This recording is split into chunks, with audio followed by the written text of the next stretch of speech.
શિવ પુરાણના શ્રવણથી દેવરાજને શિવલોકની પ્રાપ્તિ અને ચંચુલાને પાપનો ભય તથા સંસાર પ્રત્યે વૈરાગ્ય. શ્રી શૌનકજીએ કહ્યું, મહાભાગ સૂતજી, તમે ધન્ય છો, પરમાર્થ તત્વના જ્ઞાતા છો. તમે કૃપા કરીને અમને આ બહુ અદ્ભુત અને દિવ્ય કથા સંભળાવી છે. ધરતી પર આ કથા સમાન કલ્યાણનું સર્વશ્રેષ્ઠ સાધન બીજું કોઈ નથી. એ વાત અમે આજે તમારી કૃપાથી નિશ્ચયપૂર્વક સમજી લીધી છે. સૂતજી, કળિયુગમાં આ કથાના શ્રવણ દ્વારા ક્યાં ક્યાં પાપી શુદ્ધ થાય છે તે અમને કૃપાપૂર્વક બતાવો અને જગતને કૃતાર્થ કરો. તાર શૌનકજી આ જગતના કલ્યાણ માટે થઈ અને સૂતજીને કેવો પ્રશ્ન કર્યો કે કેવા કેવા મનુષ્યો આ કથા સાંભળવાથી પાપોમાંથી મુક્ત થઈ જાય અને સ્વર્ગમાં જઈએ.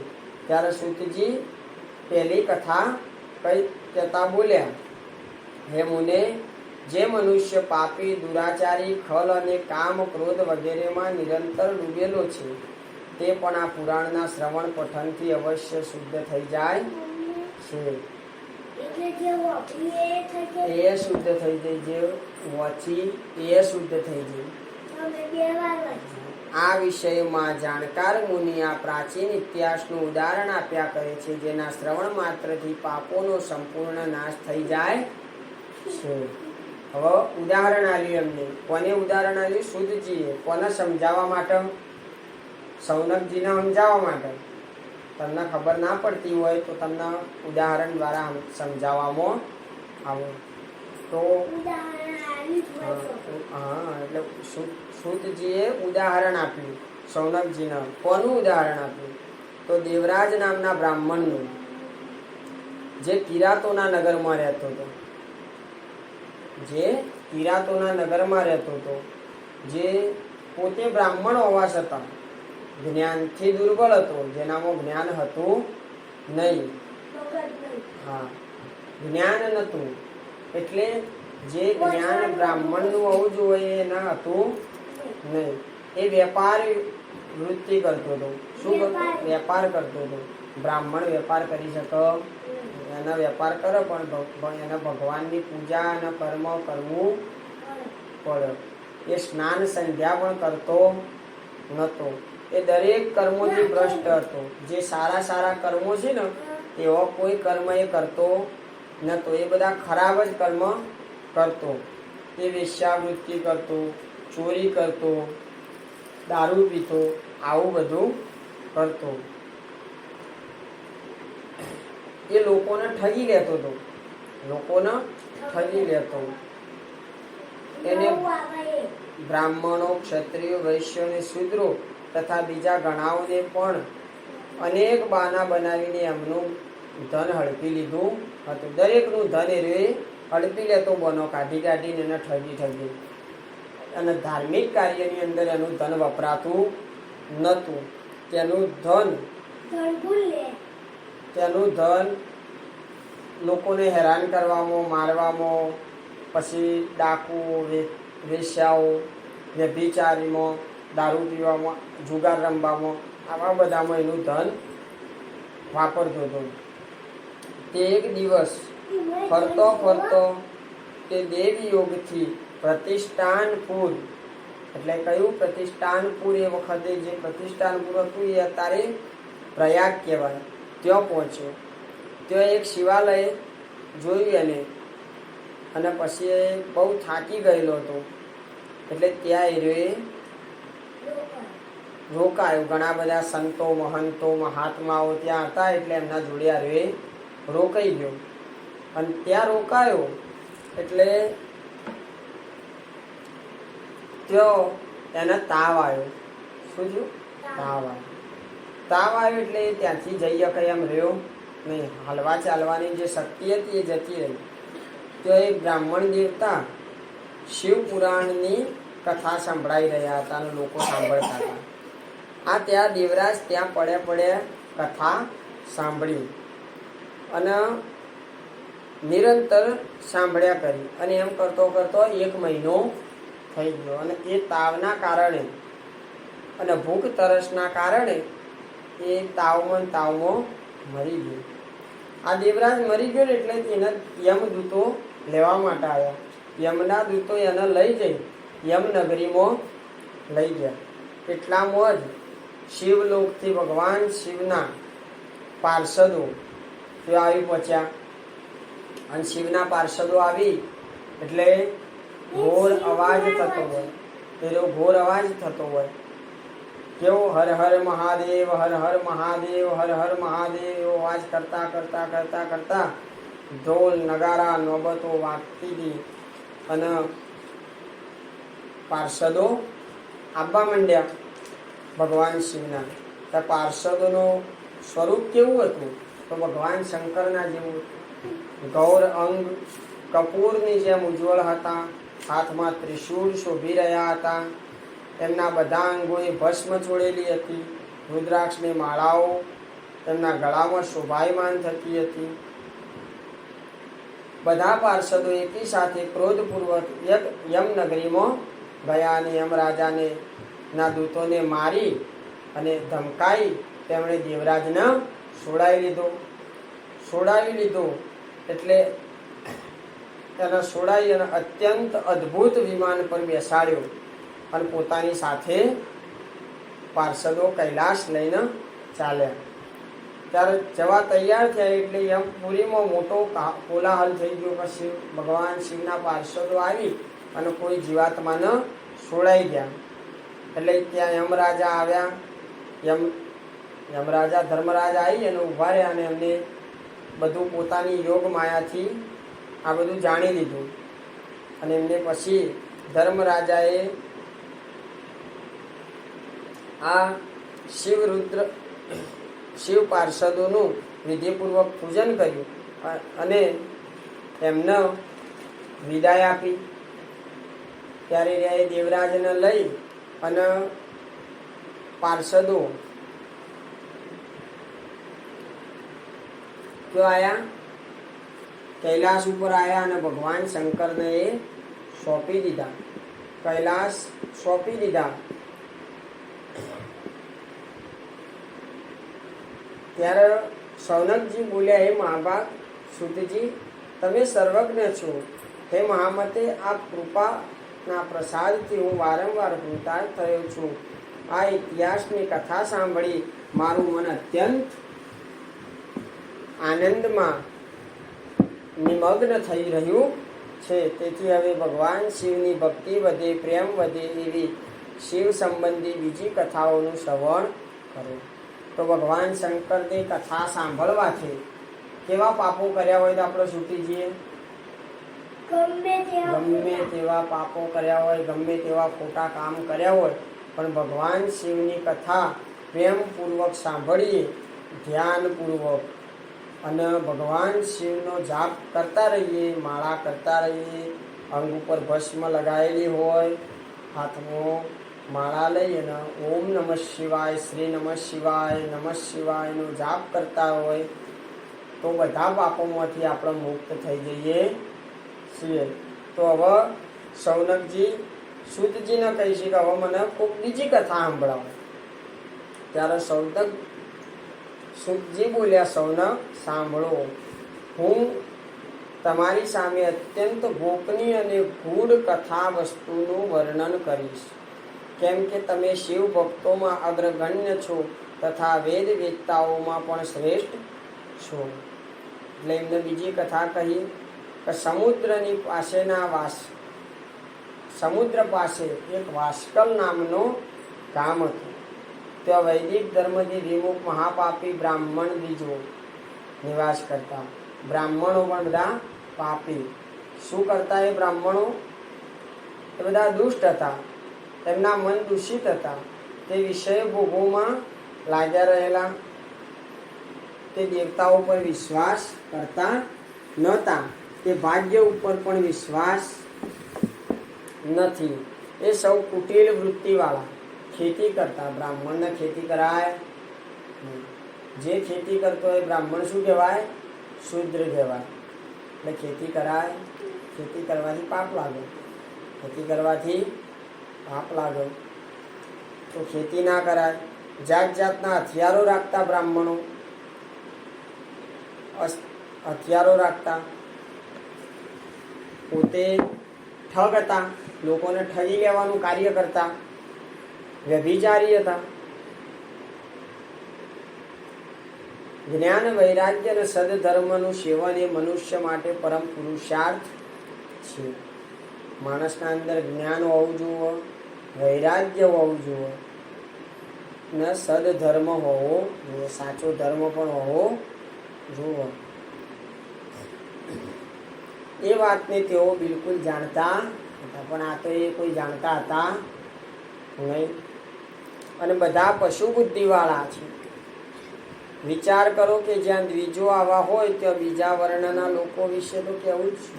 જેના બ્રાહ્મણો જો ખલ હોય તો બીજી બધી વસ્તી તો શું હોય, એમના જેવી જ હોય ને બધી. આવું એક નગર હતું. હવે આ વાસ્કલ નામના નગરની અંદર બધા એવા હતા, એ કઈ સારું નતું. અન્ય બ્રાહ્મણો બધા હતા, પણ બધા બ્રાહ્મણો જ એવા હતા. બધા કોઈ પૂજા કશું કરતા જ નતા. મંદિર કશું હતું જ નહીં રહ્યા દેશમાં, એ ગામમાં. એવી કુત્સિત વિચાર ધરાવતા હતા. સ્વધર્મ વિરુદ્ધ છે, ખલ છે તે સદા કુકર્મમાં જ લાગ્યા રહેતા હતા. નિત્ય વિષય ભોગમાં જ ગળા સુધી ડૂબેલા હતા. ત્યાંની સ્ત્રીઓ કુટિલ સ્વભાવની હતી, સ્વેચ્છાચારીણી, પાપશક્ત, કુશીલ વિચારો વાળીને વ્યભિચાર કરવા વાળી હતી. એમનામાં સદવ્યવહાર અને સદાચારનો લેશ માત્ર છોટોય નથી. સદાચારથી સર્વથા શૂન્ય છે. આ રીતે તે વાસ્કલ ગામમાં દુષ્ટો જ નિવાસ કરતા હતા. આ ગામની અંદર એક બિંદુંગ નામનો બ્રાહ્મણ રહેતો. શું નામ હતું એનું? બિંદુંગ નામનો બ્રાહ્મણ. તે પણ અધમ હતો, તે પાપી જ હતો.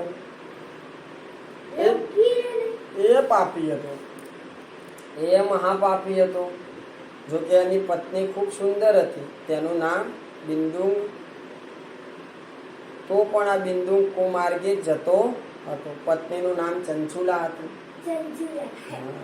જે ચંચળ હતી. હવે આ ચંચુલા સદા ઉત્તમ ધર્મનું પાલનમાં તત્પર રહેતી. તે પોતાના પતિની સેવા કરતી, સાસુ સસરાની સેવા કરતી, ભગવાનની પૂજા કરતી. તે પોતે પોતાના સ્વધર્મમાં રહેતી. પણ બિંદુ બીજી સ્ત્રીઓના સંગે રહેતો અને કુકર્મો કરતો. આવું કરવામાં ઘણા વર્ષો થઈ ગયા. એની પત્ની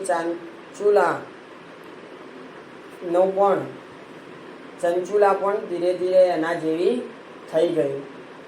એ પણ દુરાચારની બની ગઈ. આ દુરાચારમાં ગળા ડૂબ એ મૂઢ ચિત્તવાળા પતિ પત્ની ઘણા બધા સમય વ્યર્થમાં વેવ્યો. અને આ બિંદુંગ હતો એ શુદ્ર જાતિની સ્ત્રીઓ નો પતિ બનેલો. પેલા કુશીલ બુદ્ધિવાળા દુષ્ટ બિંદુંગ બ્રાહ્મણ સમય જતો મરણ પામ્યો. બે હતી, એક બીજી હતી એ નીચી જાતિની હતી, એક બ્રાહ્મણ હતી. તો આ તો મરી ગયો. પછી એ મરણ પામી નરકમાં ગયો. તેઓ ઘણા દિવસો સુધી નરકના દુઃખો ભોગવી એ મૂળ બુદ્ધિ વિંધ્ય પર્વત પર ભયંકર પિશાચ બન્યું અને આ બાજુ ભૂત બન્યું. પછી આ બાજુ કેવું થયું કે આ બિંદુંગના મરણ પછી ચંચુલા ઘણો સમય પોતાના પુત્રોની સાથે ઘરમાં રહેવા લાગી. એના 2 છોકરા હતા. એટલે છોકરા હતા ને, ના છોકરાઓ સાથે રહેતી હતી. અને પછી એક દિવસ એ દેવયોગી કોઈ પુણ્ય પર્વ આવ્યું ત્યારે ચંચુલા ભાઈબંધુઓ સાથે ગોકર્ણ ક્ષેત્રમાં ગયો. ગોકર્ણ ક્ષેત્રમાં ત્યાં તીર્થયાત્રીઓના સંગથી એને પણ એ સમયે જઈને કોઈ પવિત્ર તીર્થના જળમાં સ્નાન કર્યું પછી તે સામાન્ય રીતે મેળો જોવાની વૃત્તિથી બંધુજનો સાથે અહીં તઈ ફરવા માંડી. ફરતો ફરતો તે દેવ મંદિરમાં ગઈ. ત્યાં તેણે એક દેવજ્ઞ બ્રાહ્મણના મુખે ભગવાન શિવની પરમ પવિત્ર અને મંગલકારીની ઉત્તમ પૌરાણિક કથા સાંભળી. કથાવાચક બ્રાહ્મણ કહી રહ્યા હતા કે જે સ્ત્રી પુરુષો વ્યભિચારી હોય છે તે મરણ પછી યમલોકમાં જાય અને યમદૂતો ઘણી બધી રીતે એમને સજા આપતા હોય છે. એમને કોઈના અંગારામાં હેડાડી, લોખંડના થોભલા અડાડી આવું બધું કરતા હોય છે. આવી પૌરાણિક બ્રાહ્મણના મુખેથી આવી વૈરાગ્ય ધરાવનાર કથા સાંભળી અને ચંચુલાને બીક લાગી. મારું મેં તો બહુ પાપ કર્યો છે, તો મારું શું થશે? મારી આવી દશા થશે? અને એ વ્યાકુળ થઈને ધ્રુજવા માંડી. અને ધ્રુજતી એક શ્રોતાઓ બધા ત્યાંથી જતા રહ્યા. એટલે એ ચંચુલા એ શિવપુરાણની કથા વાંચનાર બ્રાહ્મણ દેવતાને પગમાં પડીને કહેવા લાગી. ચંચુલા બોલી, હે બ્રાહ્મણ, હું મારો ધર્મ જાણતી નથી, તેથી મારાથી ઘણો દુરાચાર થયો. સ્વામી, મારા ઉપર અનુપમ કૃપા કરી તમે મારો ઉદ્ધાર કરો. અને આજે તમારો વૈરાગ્ય રસથી ઓતપ્રોત ઉપદેશ સાંભળી મને બહુ ભય લાગવા માંડ્યો છે. હું ધ્રુજી ઉઠી છું. હવે મને સંસાર પ્રત્યે વૈરાગ્ય થયો છે. હું મૂઢ ચિત્તવાળી પાપીને સ્વયંને ધિક્કારું છું. હું સર્વથા નિંદાને યોગ્ય છું. ઉચ્છિત વિષયોમાં ફેલાઈ ગયેલી અને સ્વયંના ધર્મથી વિમુખ થઈ ગઈ છું. હાય, કોને ખબર મારે ક્યાં ઘોર કષ્ટદાયક દુર્ગતિમાં પડવું પડશે, અને ત્યાં કોણ બુદ્ધિશાળી પુરુષ કુમાર્ગે ચઢેલી મને પાપીણીને સાથ આપશે. મૃત્યુ વેળાએ ભયંકર યમદૂતોને હું કેવી રીતે જોઈ શકીશ? જ્યારે બળપૂર્વક તે મારા ગળામાં ફાંસો નાખી બાંધશે ત્યારે મારાથી ધીરજ કેવી રીતે ધારણ થશે? નરકમાં જ્યારે મારા શરીરના ટુકડા થવા માંડશે એ વિશેષ સમયમાં સુખદાયક એ મહાયાતના હું ત્યાં કેવી રીતે સહન કરીશ? હાય, હું મરી ગઈ, હું સળગી ગઈ, મારું હૈયું વિદીર્ણ થઈ ગયું, હું સર્વ પ્રકારે નષ્ટ થવા લાગી છું, કેમ કે હું દરેક પ્રકારના પાપોમાં ડૂબી રહી હતી.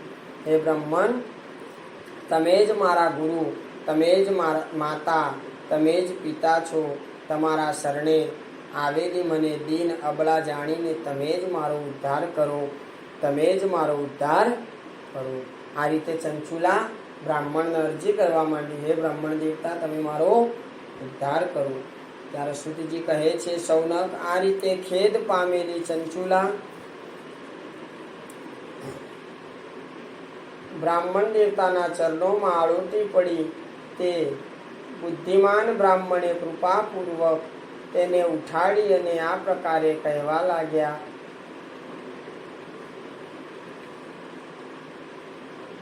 ચંચુલાની પ્રાર્થનાથી બ્રાહ્મણનું એને પૂરું શિવપુરાણ સંભળાવ્યું અને સમય અનુસાર શરીર છોડ્યા પછી શિવલોકમાં જઈને ચંચુલાનું પાર્વતીજીની સખી થવું અને સુખી થવું. ત્યારે બ્રાહ્મણ બોલ્યા, નારી, સૌભાગ્યની વાત છે કે ભગવાન શંકરની કૃપાથી શિવપુરાણની આ વૈરાગ્યયુક્ત કથા સાંભળીને તને સમયસર ચેતવણી મળી. બ્રાહ્મણ પત્ની, તું ડર નહીં, ભગવાન શિવના ચરણ શરણમાં જા. શિવની કૃપાથી બધા પાપ તત્કાળ નષ્ટ થઈ જશે. શિવની કૃપાથી બધા પાપોનો નાશ થઈ જશે અને પોતે પશ્ચાતાપ પાપ કરનાર પાપીઓ માટે સૌથી મોટું પ્રાયશ્ચિત છે. આવું કહી અને ચંચુલાને એમને ભગવાનના શરણે મોકલી અને ભગવાનની કથાઓ સંભળાવી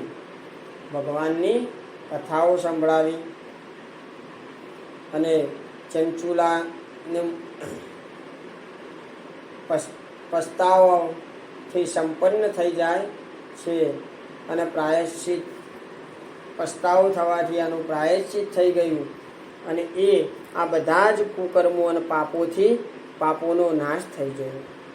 પરંતુ જેને પોતાના કૃકૃત્યો પર હાર્દિક પસ્તાવો થાય છે તે અવશ્ય ઉત્તમ ગતિને ભાગી થાય છે, અધિકારી થાય છે, એમાં શંકા નથી. જે પોતાના પાપનો પસ્તાવો કરે એના પરમાત્મા મળી જાય છે, એમાં કોઈ શંકા છે નહીં. આ શિવપુરાણની કથા સાંભળવાથી જેવી ચિત્ત શુદ્ધિ થાય છે એવી બીજા ઉપાયોથી થતી નથી. જેવી રીતે તખ્તાને સાફ કરવાથી ચોખ્ખો નિર્મલ થઈ જાય છે, એવી જ રીતે આ શિવપુરાણની કથાથી ચિત્ત અત્યંત શુદ્ધ થઈ જાય છે, એમાં પણ સંશય નથી. માનવોના શુદ્ધ ચિત્તમાં જગદંબા પાર્વતી સહિત ભગવાન શિવ બિરાજમાન રહે છે. તેથી તે વિશુદ્ધાત્મા પુરુષ શ્રી સામ્ય સદાશિવાય પદને ઉપલબ્ધ થઈ જાય છે. માણસના અંદર માં જગદંબા સહિત ભગવાન સદાશિવ બિરાજમાન હોય છે. આ ઉત્તમ કથાનું શ્રવણ સમસ્ત માનવ જાત માટે કલ્યાણનું બીજ છે. તેથી યથોચિત શાસ્ત્રોક્ત માર્ગથી તેની આરાધના અથવા સેવા કરવી જોઈએ. આ ભવબંધન રૂપી રોગનો નાશ કરનારું છે. ભગવાન શિવની કથાનું શ્રવણ કરીને પછી સ્વયં હૃદયમાં એનું મનન અને નિધિધ્યાસન કરવું જોઈએ. આથી પૂર્ણ રીતે ચિત્ત શુદ્ધિ થઈ જાય છે. ભગવાનની કથા સાંભળીએ અને પછી શું કરવું પડે? ભગવાનની કથા સાંભળીએ અને પછી શું કરવું પડે? એ કથાને વિચારવી પડે. શું કરવું પડે? નિશાળમાં જે ભણીને આવ્યા હોય એ આપણે ઘેર આવી અને પછી એ લેસન કરવું પડે, એ વાંચવું પડે, બધું તૈયાર કરવું પડે. એમાં કથા સાંભળ્યા પછી એ બધું મગજમાં વિચારવું પડે કે આ બધું કઈ રીતે થતું હશે, આ ભગવાનને કઈ રીતે કર્યું, તો એમાંથી આપણને જવાબ મળે અને આપણી ચિત્ત શુદ્ધિ થઈ જાય. ભગવાનને કહ્યું અને ઋષિ મુનિએ લખી દીધું. આપણે લખીએ. ભગવાન કહે, ભગવાન શિવે કહ્યું અને ઋષિ ભગવાન વેદ વ્યાસે લખી દીધું. હે આર્યુ પ્રિન્ટ કર્યું પછી અને ઝેરોક્ષો કઢાવી નહીં લખ્યા પછી નોટ બનાવી દીધી. એ તો એ હતું તાણે એ પ્રિન્ટ હતી એ વખતે.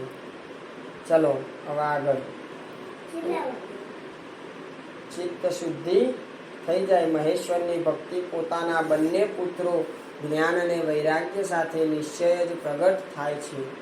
ત્યાર પછી મહેશ્વરની કૃપાથી અનુગ્રહથી દિવ્ય મુક્તિ પ્રાપ્ત થાય છે, એમાં સંશય નથી. જે મુક્તિથી વંચિત છે તેને પશુ જ સમજવા જોઈએ, કેમ કે એનું ચિત્ત માયાના બંધનમાં આસક્ત છે. તે ખરેખર સંસારના બંધનોથી મુક્ત થઈ જ શકતો નથી. જે આ સંસારના બંધનોમાં બંધાયેલો છે કોઈ દાડો મુક્ત થઈ શકતો નથી. ત્યારે બ્રાહ્મણ પત્ની માટે તું તારા મનને વિષયોમાંથી ખેંચી ખસેડી લે અને ભક્તિભાવથી ભગવાન શંકરની આ પરમ પાવન કથાનું શ્રવણ કર. પરમાત્મા શંકરની આ કથાનું શ્રવણ કરવાથી તારા ચિત્તની શુદ્ધિ થશે અને આનાથી જ તને મોક્ષની પ્રાપ્તિ થશે. જે નિર્મલ ચિત્તથી ભગવાન શિવની ચરણારવિંદોનું ચિંતન કરે છે એની એક જ જન્મમાં મુક્તિ થઈ જાય છે. આ હું તને તદ્દન સત્ય જ કહું છું. બ્રાહ્મણને શું કહ્યું કે ભગવાન શિવની ભક્તિ કરવાથી આ જ જન્મની અંદર આપણને મુક્તિ મળી જાય છે, મોક્ષ મળી જાય છે. એટલે મોક્ષ એટલે મોહનો ક્ષય એટલે મોક્ષ.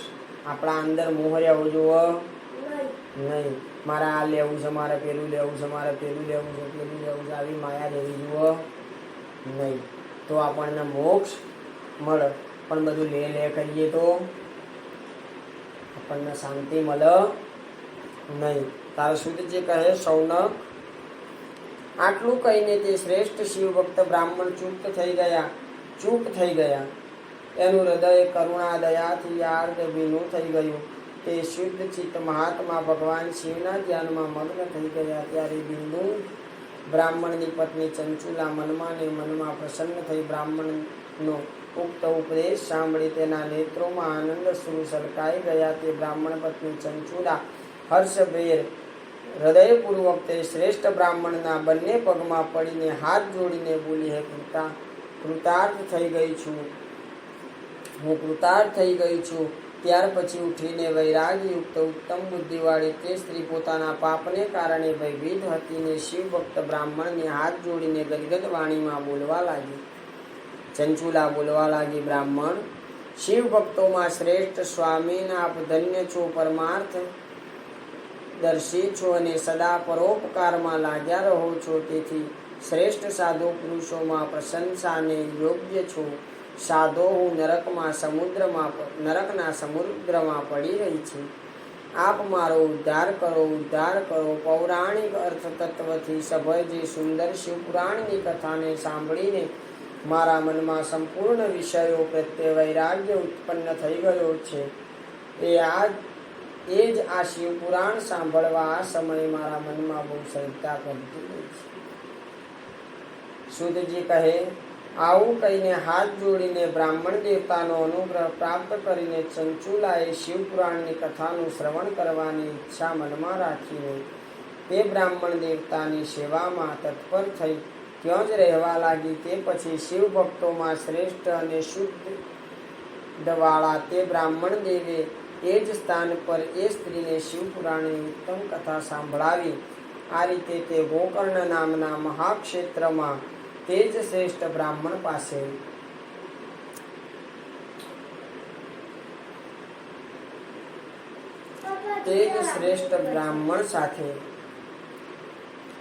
તેણે શિવપુરાણની પરમ ઉત્તમ કથા સાંભળી. આ કથા ભક્તિ, જ્ઞાન અને વૈરાગ્યને વધારનારી તથા મુક્તિ આપનારી છે.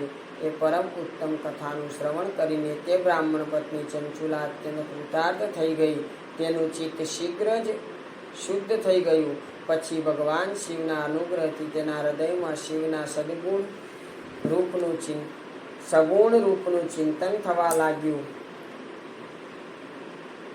આ રીતે એણે ભગવાન શિવમાં નિરંતર રાચનારી ઉત્તમ બુદ્ધિ મેળવીને શિવનું સચ્ચિદાનંદમય સ્વરૂપનું વારંવાર ચિંતન આરંભ કર્યું. સમય જતો ભક્તિ, જ્ઞાન અને વૈરાગ્ય યુક્ત થયેલી ચંચુલાએ કોઈ પણ પ્રકારના કષ્ટ વિના શરીરનો ત્યાગ કર્યો. એટલામાં જ ત્રિપુર શત્રુ ભગવાન શિવનું મોકલેલું એક દિવ્ય વિમાન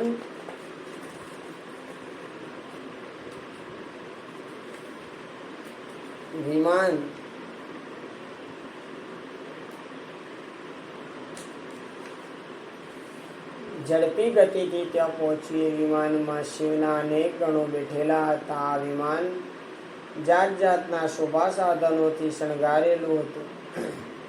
ચંચુલાએ વિમાન પર બેઠીને ભગવાન શિવના શ્રેષ્ઠ પાર્ષદોએ તેને તત્કાળ શિવપુરીમાં પહોંચાડી દીધું. ચંચુલાના સગળા અંતરમેલ ધોવાઈ ગયા હતા. તેનું અંતઃકરણ અત્યંત શુદ્ધ બની ગયું હતું. ચંચુલાએ કૈલાશ ઉપર જઈ ભગવાન અર્ધચંદ્રનો મુગટ ધારણ કરેલો હતો એવા દિવ્ય રૂપ ધારીને દિવ્યાંગના થઈ ગઈ અને તેને દિવ્ય અંગોને એની શોભામાં ઓર વૃદ્ધિ કરી રહ્યા હતા. માથા પર અર્ધચંદ્રનો મુગટ ધારણ કરેલ તે ગૌરાંગી દેવી શોભાવાળી દિવ્ય ઘરેણાથી વિભૂષિત હતી. શિવપુરીમાં પહોંચીને તે સનાતન દેવતા ત્રિનેત્રધારી મહાદેવજીને જોયા. પ્રેમપૂર્વક દર્શન કર્યા. બધા જ મુખ્ય દેવતા શિવની સેવામાં તત્પર હતા. ગણેશજી, કયા દેવતા હતા ભગવાનની સેવામાં?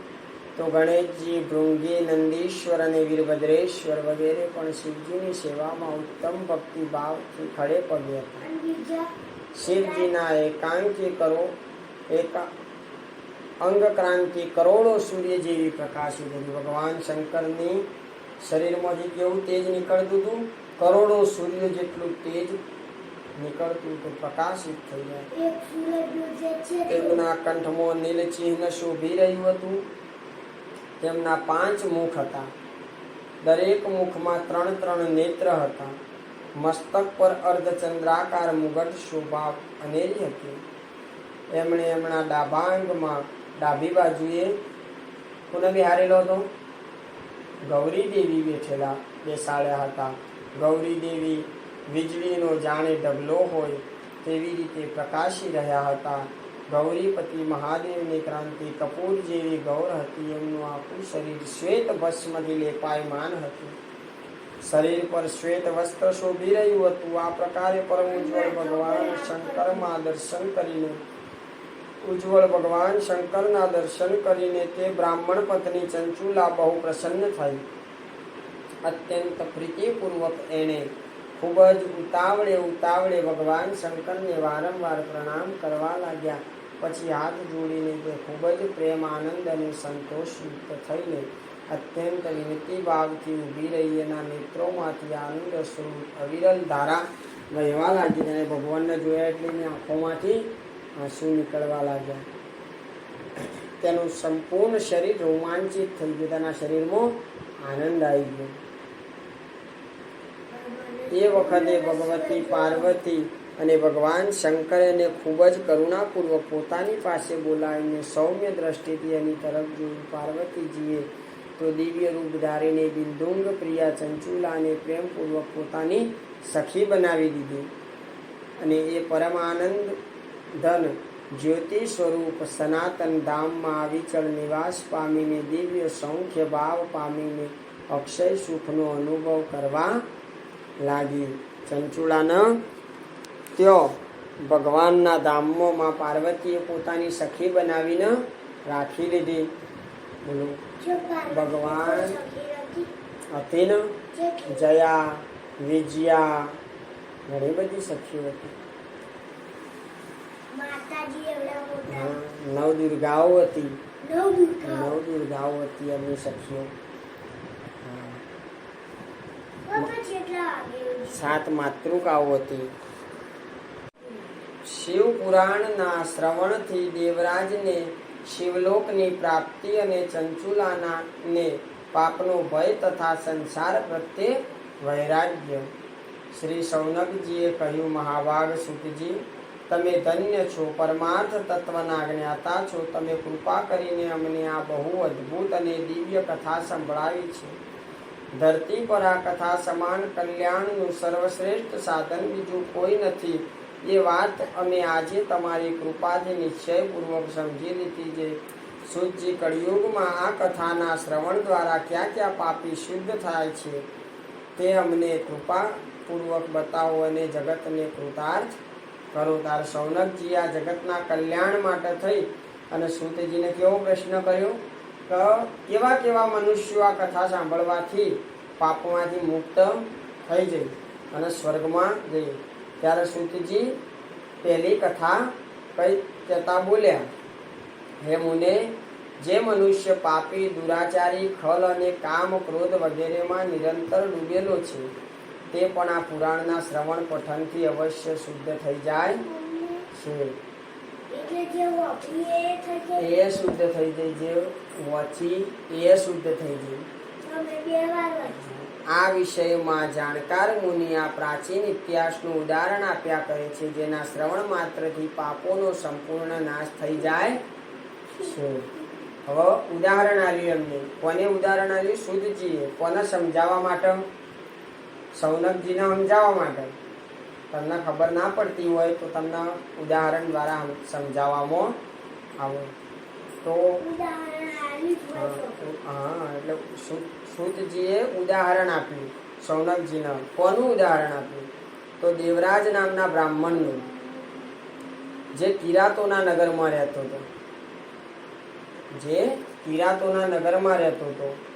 જે પોતે બ્રાહ્મણ હોવા છતાં જ્ઞાનથી દુર્બળ હતો, જેનામાં જ્ઞાન હતું નહીં. જ્ઞાન નહોતું એટલે જે જ્ઞાન બ્રાહ્મણનું હોવું જોઈએ એના હતું નહીં. એ વેપાર વૃત્તિ કરતો હતો. શું કરતો? વેપાર કરતો હતો. બ્રાહ્મણ વેપાર કરી શકે? એના વેપાર કરે પણ એને ભગવાનની પૂજા અને કર્મ કરવું પડ્યો. એ સ્નાન સંધ્યા પણ કરતો નહોતો. એ દરેક કર્મોથી ભ્રષ્ટ હતો. જે સારા સારા કર્મો છે ને એવો કોઈ કર્મ એ કરતો નહોતો. એ બધા ખરાબ જ કર્મ કરતો. એ વેશ્યાવૃત્તિ કરતો, ચોરી કરતો, દારૂ પીતો, આવું બધું કરતો. એ લોકોને ઠગી લેતો હતો. લોકોને ઠગી લેતો. એને બ્રાહ્મણો, ક્ષત્રિયો, વૈશ્યો અને શૂદ્રો તથા બીજા ઘણાઓને પણ અનેક બહાના બનાવીને એમનું ધન હડપી લીધું હતું. દરેકનું ધન એ હડપી લેતો, બનો કાઢી કાઢીને એને ઠગી. અને ધાર્મિક કાર્યની અંદર એનું ધન વપરાતું નહોતું. તેનું ધન લોકોને હેરાન કરવામાં, મારવામાં, પછી ડાકુ, વેશ્યાઓ, વ્યભિચારીમાં, દારૂ પીવામાં, જુગાર રમવામાં, આવા બધામાં એનું ધન વાપરતો હતો. તે એક દિવસ ફરતો તે દેવયોગથી પ્રતિષ્ઠાનપુર, એટલે કયું પ્રતિષ્ઠાનપુર, એ વખતે જે પ્રતિષ્ઠાનપુર હતું એ અત્યારે પ્રયાગ કહેવાય, ત્યાં પહોંચ્યો. ત્યાં એક શિવાલય જોયું એને, અને પછી એ બહુ થાકી ગયેલો હતો. એટલે ત્યાં એ રોકાયો. ઘણા બધા સંતો, મહંતો, મહાત્માઓ ત્યાં હતા. એટલે એમના જોડે રોકાઈ ગયો. અને ત્યાં રોકાયો એટલે ત્યાં એને તાવ આવ્યો. શું થયું? તાવ આવ્યો એટલે ત્યાંથી જઈ શકે એમ રહ્યો નહીં. હલવા ચાલવાની જે શક્તિ હતી એ જતી રહી. ત્યાં એક બ્રાહ્મણ દેવતા શિવ પુરાણની કથા સંભળાઈ રહ્યા હતા અને લોકો સાંભળતા હતા. આ ત્યાં દેવરાજ ત્યાં પડ્યા કથા સાંભળ્યું અને નિરંતર સાંભળ્યા કરી. અને એમ કરતો 1 મહિનો થઈ ગયો. અને એ તાવના કારણે અને ભૂખ તરસના કારણે એ તાવમાં મરી ગયો. આ દેવરાજ મરી ગયો એટલે એને યમદૂતો લેવા માટે આવ્યા. યમના દૂતો એને લઈ જઈ યમનગરીમાં લઈ ગયા. એટલામાં જ શિવલોકથી ભગવાન શિવના પાર્ષદો ત્યાં આવી પહોંચ્યા. અને શિવના પાર્ષદો આવી એટલે ઘોર અવાજ થતો હોય. એનો ઘોર અવાજ થતો હોય કેવો, હર હર મહાદેવ, હર હર મહાદેવ, હર હર મહાદેવ એવો અવાજ કરતા ઢોલ નગારા નોબતો વાગતી હતી. અને પાર્ષદો આવવા માંડ્યા ભગવાન શિવના. તો પાર્ષદોનું સ્વરૂપ કેવું હતું? તો ભગવાન શંકરના જેવું. ગૌર અંગ કપૂરની જેમ ઉજ્જવળ હતા. હાથમાં ત્રિશૂળ શોભી રહ્યા હતા. એમના બધા અંગોએ ભસ્મ ચોળેલી હતી. રુદ્રાક્ષની માળાઓ તેમના ગળામાં શોભાયમાન થતી હતી. બધા પાર્ષદો એકી સાથે ક્રોધપૂર્વક યમનગરીમાં ગયા અને યમરાજાને ના દૂતોને મારી અને ધમકાઈ તેમણે દેવરાજને છોડાવી લીધો. એટલે તેને છોડાવી અને અત્યંત અદ્ભુત વિમાન પર બેસાડ્યો. અને પોતાની સાથે પાર્ષદો કૈલાસ લઈને ચાલ્યા. ત્યારે જવા તૈયાર થયા એટલે યમપુરીમાં મોટો કોલાહલ થઈ ગયો. પછી ભગવાન શિવના પાર્ષદો આવી અને કોઈ જીવાત્માને છોડાઈ ગયા. એટલે ત્યાં યમરાજા આવ્યા. યમરાજા ધર્મરાજ આવી અને ઊભા રહ્યા અને એમને બધું પોતાની યોગ માયાથી આ બધું જાણી લીધું. અને એમને પછી ધર્મરાજાએ આ શિવ પાર્ષદોનું વિધિપૂર્વક પૂજન કર્યું અને એમને વિદાય આપી. ત્યારે એ દેવરાજને લઈ અને પાર્ષદો ક્યાં આવ્યા? કૈલાસ ઉપર આવ્યા અને ભગવાન શંકરને એ સોંપી દીધા. કૈલાસ સોંપી દીધા. ત્યારે સૌનકજી બોલ્યા, હે મહાભાગ સુતજી, તમે સર્વજ્ઞ છો. હે મહામતે, આપ કૃપા ના પ્રસાદથી હું વારંવાર કૃતાર્થ થયો છું. આ ઇતિહાસની કથા સાંભળી મારું મન અત્યંત આનંદમાં નિમગ્ન થઈ રહ્યું છે. તેથી હવે ભગવાન શિવની ભક્તિ વધે, પ્રેમ વધે એવી શિવ સંબંધી બીજી કથાઓનું શ્રવણ કરો. તો ભગવાન શંકરની કથા સાંભળવાથી કેવા પાપો કર્યા હોય તો આપણે છૂટી જઈએ? ગમે તેવા પાપો કર્યા હોય, ગમે તેવા ખોટા કામ કર્યા હોય, પણ ભગવાન શિવની કથા પ્રેમપૂર્વક સાંભળીએ, ધ્યાનપૂર્વક, અને ભગવાન શિવનો જાપ કરતા રહીએ, માળા કરતા રહીએ, અંગ ઉપર ભસ્મ લગાવેલી હોય, હાથમાં માળા લઈ અને ઓમ નમઃ શિવાય, શ્રી નમઃ શિવાય, નમઃ શિવાયનો જાપ કરતા હોય તો બધા પાપોમાંથી આપણે મુક્ત થઈ જઈએ છીએ. તો હવે શૌનકજી સૂતજીને કહી છે કે હવે મને ખૂબ બીજી કથા સાંભળાવો. ત્યારે સૂતજી બોલ્યા, શૌનક સાંભળો, હું તમારી સામે અત્યંત ગોપનીય અને ગૂઢ કથા વસ્તુનું વર્ણન કરીશ.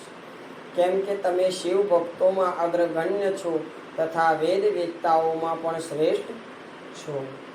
એટલે એમને બીજી કથા કહી કે સમુદ્ર પાસે એક વાસ્કલ નામનો ગામ હતું. ત્યાં વૈદિક ધર્મથી વિમુખ મહાપાપી બ્રાહ્મણ બીજો નિવાસ કરતા. બ્રાહ્મણો પણ બધા પાપી. શું કરતા એ બ્રાહ્મણો? એ બધા દુષ્ટ હતા, તેમના મન દૂષિત હતા, તે વિષય ભોગોમાં લાગ્યા રહેલા, તે દેવતાઓ પર વિશ્વાસ કરતા નહોતા, તે ભાગ્ય ઉપર પણ વિશ્વાસ નથી. એ સૌ કુટિલ વૃત્તિવાળા, ખેતી કરતા. બ્રાહ્મણને ખેતી કરાય નહીં. જે ખેતી કરતો હોય બ્રાહ્મણ શું કહેવાય? શૂદ્ર કહેવાય.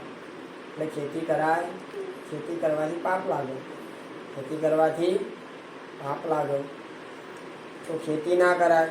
જાત જાતના હથિયારો રાખતા બ્રાહ્મણો, હથિયારો રાખતા, પોતે ઠગ હતા, લોકોને ઠગી લેવાનું કાર્ય કરતા, વ્યભિચારી હતા. જ્ઞાન, વૈરાગ્ય અને સદધર્મનું સેવન એ મનુષ્ય માટે પરમ પુરુષાર્થ છે. માણસના અંદર જ્ઞાન હોવું જોઈએ, વૈરાગ્ય હોવું જોઈએ ને સદધર્મ હોવો જોઈએ, સાચો ધર્મ પણ હોવો જોઈએ. એ વાતને તેઓ બિલકુલ જાણતા હતા, પણ આ તો એ કોઈ જાણતા હતા નહીં. અને બધા પશુ બુદ્ધિવાળા છે. વિચાર કરો કે જ્યાં દ્વિજો આવા હોય ત્યાં બીજા વર્ણના લોકો વિશે તો કેવું જ છે. જેના બ્રાહ્મણો જો ખલ હોય તો બીજી બધી વસ્તી તો શું હોય? એમના જેવી જ હોય ને બધી. આવું એક નગર હતું. હવે આ વાસ્કલ નામના નગરની અંદર બધા એવા હતા, એ કઈ સારું નતું. અન્ય બ્રાહ્મણો બધા હતા, પણ બધા બ્રાહ્મણો જેવા હતા. બધા કોઈ પૂજા કશું કરતા જ નતા. મંદિર કશું હતું જ નહીં રહ્યા દેશમાં, એ ગામમાં. એવી કુત્સિત વિચાર ધરાવતા હતા. સ્વધર્મ વિરુદ્ધ છે, ખલ છે, તે સદા કુકર્મમાં જ લાગ્યા રહેતા હતા. નિત્ય વિષય ભોગમાં જ ગળા સુધી ડૂબેલા હતા. તેની સ્ત્રીઓ કુટિલ સ્વભાવની હતી, સ્વેચ્છાચારીણી, પાપશક્ત, કુશીલ વિચારોવાળી ને વ્યભિચાર કરવાવાળી હતી. એમનામાં સદવ્યવહાર અને સદાચારનો લેશ માત્ર છોટોય નથી. સદાચારથી સર્વથા શૂન્ય છે. આ રીતે તે વાસ્કલ ગામમાં દુષ્ટો જ નિવાસ કરતા હતા. આ ગામની અંદર એક બિંદુંગ નામનો બ્રાહ્મણ રહેતો. શું નામ હતું એનું? બિંદુંગ નામનો બ્રાહ્મણ. તે પણ અધમ હતો, તે પાપી જ હતો. એ પાપી હતો, એ મહાપાપી હતો. જો કે એની પત્ની ખૂબ સુંદર હતી, તેનું નામ બિંદુંગ. તો પણ આ બિંદુંગ કુમાર્ગે જતો હતો. પત્નીનું નામ ચંચુલા હતું, જે ચંચળ હતી. હવે આ ચંચુલા સદા ઉત્તમ ધર્મનું પાલનમાં તત્પર રહેતી. તે પોતાના પતિની સેવા કરતી, સાસુ સસરાની સેવા કરતી, ભગવાનની પૂજા કરતી.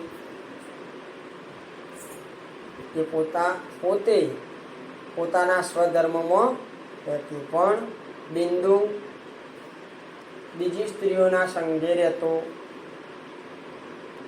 અને કુકર્મો કરતો.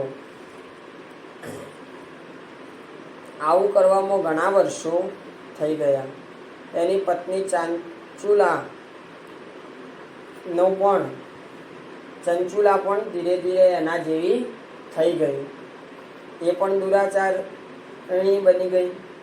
આ દુરાચારમાં ગળા ડૂબ એ મૂઢ ચિત્તવાળા પતિ પત્ની ઘણા બધા સમય વ્યર્થમાં વેવ્યો. અને આ બિંદુંગ હતો એ શૂદ્ર જાતિની સ્ત્રીઓનો પતિ બનેલો. પેલા દુષિત બુદ્ધિવાળા દુષ્ટ બિંદુંગ બ્રાહ્મણ સમય જતો મરણ પામ્યો. બે હતી. એક બીજી હતી એ નીચી જાતિની હતી, એક બ્રાહ્મણ હતી. તો આ તો મરી ગયો. પછી એ મરણ પામી નરકમાં ગયો. ત્યાં ઘણા દિવસો સુધી નરકના દુઃખો ભોગવી એ મૂળ બુદ્ધિ વિંધ્ય પર્વત પર ભયંકર પિશાચ બન્યું. અને આ બાજુ ભૂત બન્યું. પછી આ બાજુ કેવું થયું કે આ બિંદુના મરણ પછી ચંચુલા ઘણો સમય પોતાના પુત્રોની સાથે ઘરમાં રહેવા લાગી. એના 2 છોકરા હતા. એટલે છોકરા હતા ને ના છોકરાઓ સાથે રહેતી હતી. અને પછી એક દિવસ એ દેવયોગી કોઈ પુણ્ય પર્વ આવ્યું ત્યારે ચંચુલા ભાઈ બંધુઓ સાથે ગોકર્ણ ક્ષેત્રમાં ગયો. ગોકર્ણ ક્ષેત્રમાં ત્યાં તીર્થયાત્રીઓના સંગથી એને પણ એ સમયે જઈને કોઈ પવિત્ર તીર્થના જળમાં સ્નાન કર્યું. પછી તે સામાન્ય રીતે મેળો જોવાની વૃત્તિથી બંધુજનો સાથે અહીં તઈ ફરવા માંડી. ફરતો તે દેવ મંદિરમાં ગઈ.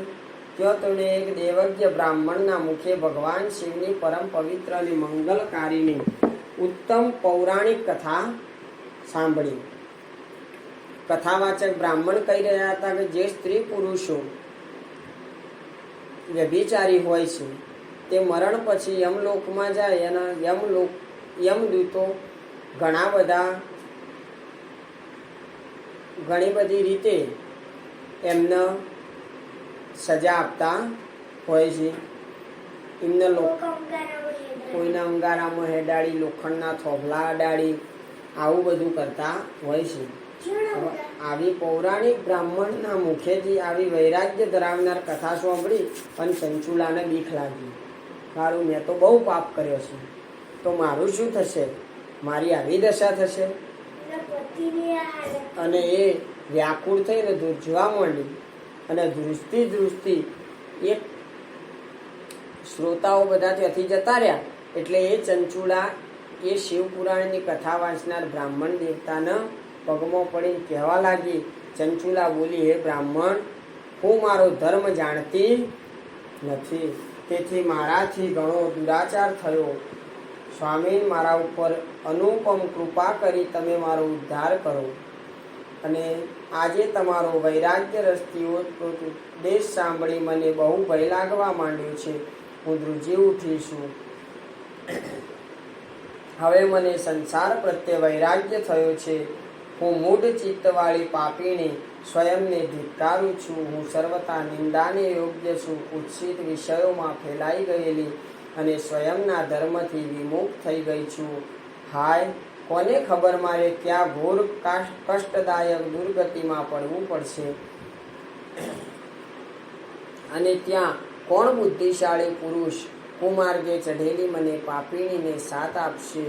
મૃત્યુ વેળાએ ભયંકર યમદૂતોને હું કેવી રીતે જોઈ શકીશ? જ્યારે બળપૂર્વક તે મારા ગળામાં ફાંસો નાખી બાંધશે ત્યારે મારાથી ધીરજ કેવી રીતે ધારણ થશે? નરકમાં જ્યારે મારા શરીરના ટુકડે ટુકડા થવા માંડશે એ વિશેષ સમયમાં સુખદાયક એ મહાયાતના હું ત્યાં કેવી રીતે સહન કરીશ? હાય, હું મરી ગઈ, હું સળગી ગઈ, મારું હૈયું વિદીર્ણ થઈ ગયું, હું સર્વ પ્રકારે નષ્ટ થવા લાગી છું, કેમ કે હું દરેક પ્રકારના પાપોમાં ડૂબી રહી હતી. હે બ્રહ્મન, તમે જ મારા ગુરુ, તમે જ માતા, તમે જ પિતા છો. તમારા શરણે આવેલી મને દીન અબળા જાણીને તમે જ મારો ઉદ્ધાર કરો, તમે જ મારો ઉદ્ધાર કરો. આ રીતે ચંચુલા બ્રાહ્મણને અરજી કરવા માંડી, હે બ્રાહ્મણ દેવતા, તમે મારો ઉદ્ધાર કરો. ત્યારે સુતજી કહે છે, સૌનક, આ રીતે ખેદ પામેલી ચંચુલા બ્રાહ્મણ દેવતાના ચરણોમાં આળોટી પડી. તે બુદ્ધિમાન બ્રાહ્મણે કૃપાપૂર્વક તેને ઉઠાડી અને આ પ્રકારે કહેવા લાગ્યા,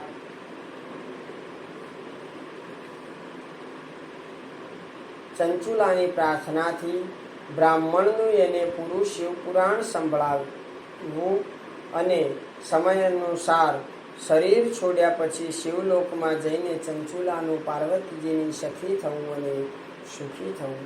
ત્યારે બ્રાહ્મણ બોલ્યા, નારી, સૌભાગ્યની વાત છે કે ભગવાન શંકરની કૃપાથી શિવપુરાણની આ વૈરાગ્યયુક્ત કથા સાંભળીને તને સમયસર ચેતવણી મળી. બ્રાહ્મણ પત્ની, તું ડર નહીં, ભગવાન શિવના ચરણ શરણમાં જા. શિવની કૃપાથી બધા પાપ તત્કાળ નષ્ટ થઈ જશે. શિવની કૃપાથી બધા પાપોનો નાશ થઈ જશે અને પોતે પશ્ચાતાપ પાપ કરનાર પાપીઓ માટે સૌથી મોટું પ્રાયશ્ચિત છે. આવું કહી અને ચંચુલાને એમને ભગવાનના શરણે મોકલી અને ભગવાનની કથાઓ સંભળાવી.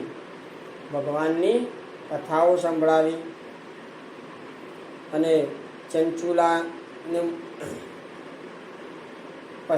પસ્તાવાથી સંપન્ન થઈ જાય છે અને પ્રાયશ્ચિત પસ્તાવો થવાથી આનું પ્રાયશ્ચિત થઈ ગયું અને એ આ બધા જ કુકર્મો અને પાપોનો નાશ થઈ ગયો. પરંતુ જેને પોતાના કૃકૃત્યો પર હાર્દિક પસ્તાવો થાય છે તે અવશ્ય ઉત્તમ ગતિને ભાગી થાય છે, અધિકારી થાય છે, એમાં શંકા નથી. જે પોતાના પાપનો પસ્તાવો કરે એને પરમાત્મા મળી જાય છે, એમાં કોઈ શંકા છે નહીં. આ શિવપુરાણની કથા સાંભળવાથી જેવી ચિત્ત શુદ્ધિ થાય છે એવી બીજા ઉપાયોથી થતી નથી. જેવી રીતે તખ્તાને સાફ કરવાથી ચોખ્ખો નિર્મલ થઈ જાય છે, એવી જ રીતે આ શિવપુરાણની કથાથી ચિત્ત અત્યંત શુદ્ધ થઈ જાય છે, એમાં પણ સંશય નથી. માનવોના શુદ્ધ ચિત્તમાં જગદંબા પાર્વતી સહિત ભગવાન શિવ બિરાજમાન રહે છે. તેથી તે વિશુદ્ધાત્મા પુરુષ શ્રી સામ્ય સદાશિવાય પદને ઉપલબ્ધ થઈ જાય છે. માણસના અંદર માં જગદંબા સહિત ભગવાન સદાશિવ બિરાજમાન હોય છે. આ ઉત્તમ કથાનું શ્રવણ સમસ્ત માનવ જાત માટે કલ્યાણનું બીજ છે.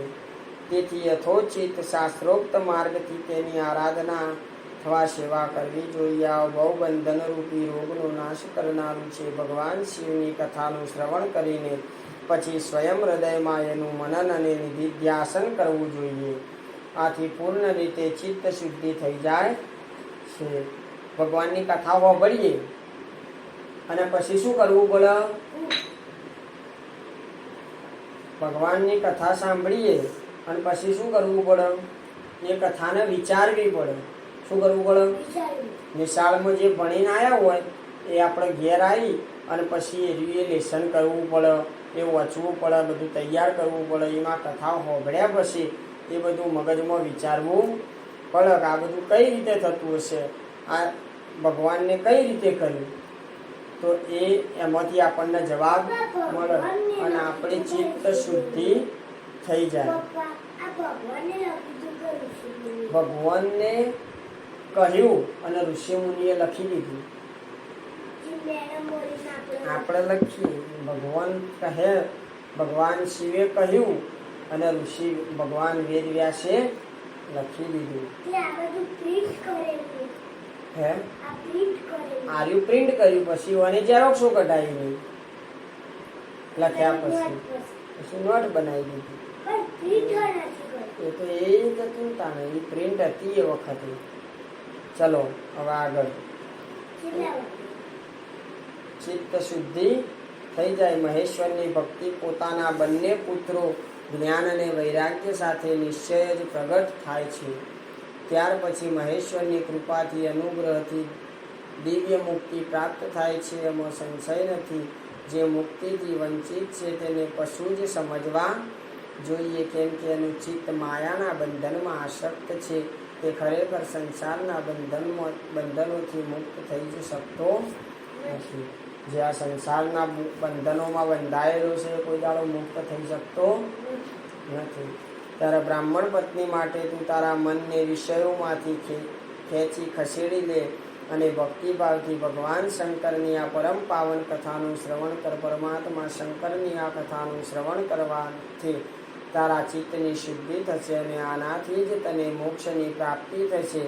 જે નિર્મલ ચિત્તી ભગવાન શિવની ચરણારવિંદોનું ચિંતન કરે છે એની એક જ જન્મમાં મુક્તિ થઈ જાય છે.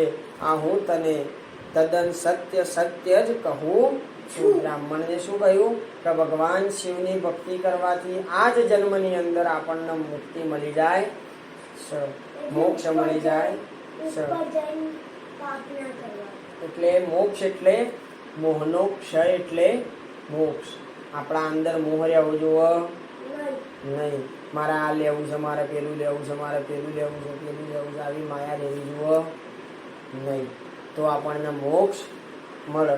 પણ બધું લે કરીએ તો આપણને શાંતિ મળે નહીં. તારે શુદ્ધજી કહે સૌનક, આટલું કહીને તે શ્રેષ્ઠ શિવ ભક્ત બ્રાહ્મણ ચૂપ થઈ ગયા. એનું હૃદય કરુણા દયાથી યાર્દ ભીનું થઈ ગયું. તે શુદ્ધ ચિત્ત મહાત્મા ભગવાન શિવના ધ્યાનમાં મગ્ન થઈ ગયા. ત્યારે બિંદુ બ્રાહ્મણની પત્ની ચંચુલા મનમાં પ્રસન્ન થઈ. બ્રાહ્મણનો ઉક્ત ઉપદેશ સાંભળી તેના નેત્રોમાં આનંદ શ્રુ છલકાઈ ગયા. તે બ્રાહ્મણ પત્ની ચંચુલા હર્ષભેર હૃદયપૂર્વક તે શ્રેષ્ઠ બ્રાહ્મણના બંને પગમાં પડીને હાથ જોડીને બોલી, હે કૃતાર્થ થઈ ગઈ છું, હું કૃતાર્થ થઈ ગઈ છું. ત્યાર પછી ઉઠીને વૈરાગયુક્ત ઉત્તમ બુદ્ધિવાળી તે સ્ત્રી પોતાના પાપને કારણે ભયભીત હતી ને શિવ ભક્ત બ્રાહ્મણને હાથ જોડીને ગદગદ વાણીમાં બોલવા લાગી. ચંચુલા બોલવા લાગી, બ્રાહ્મણ શિવ ભક્તોમાં શ્રેષ્ઠ સ્વામીના આપ ધન્ય છો, પરમાર્થ દર્શી છો અને સદા પરોપકારમાં લાગ્યા રહો છો. તેથી શ્રેષ્ઠ સાધુ પુરુષોમાં પ્રશંસાને યોગ્ય છો. સાધો હું નરકના સમુદ્રમાં પડી રહી છું. આપ મારો ઉદ્ધાર કરો. પૌરાણિક અર્થ તત્વથી સભર જે સુંદર શિવપુરાણની કથાને સાંભળીને મારા મનમાં સંપૂર્ણ વિષયો પ્રત્યે વૈરાગ્ય ઉત્પન્ન થઈ ગયો છે. એ જ આ શિવપુરાણ સાંભળવા આ સમયે મારા મનમાં બહુ શ્રદ્ધા કરતી હોય છે. શુદ્ધજી કહે, આવું કહીને હાથ જોડીને બ્રાહ્મણ દેવતાનો અનુગ્રહ પ્રાપ્ત કરીને ચંચુલાએ શિવપુરાણની કથાનું શ્રવણ કરવાની ઈચ્છા મનમાં રાખીને તે બ્રાહ્મણ દેવતાની સેવામાં તત્પર થઈ ત્યાં જ રહેવા લાગી. તે પછી શિવ ભક્તોમાં શ્રેષ્ઠ અને શુદ્ધવાળા તે બ્રાહ્મણ દેવે એ જ સ્થાન પર એ સ્ત્રીને શિવપુરાણની ઉત્તમ કથા સાંભળાવી. આ રીતે તે ગોકર્ણ નામના મહાક્ષેત્રમાં તે જ શ્રેષ્ઠ બ્રાહ્મણ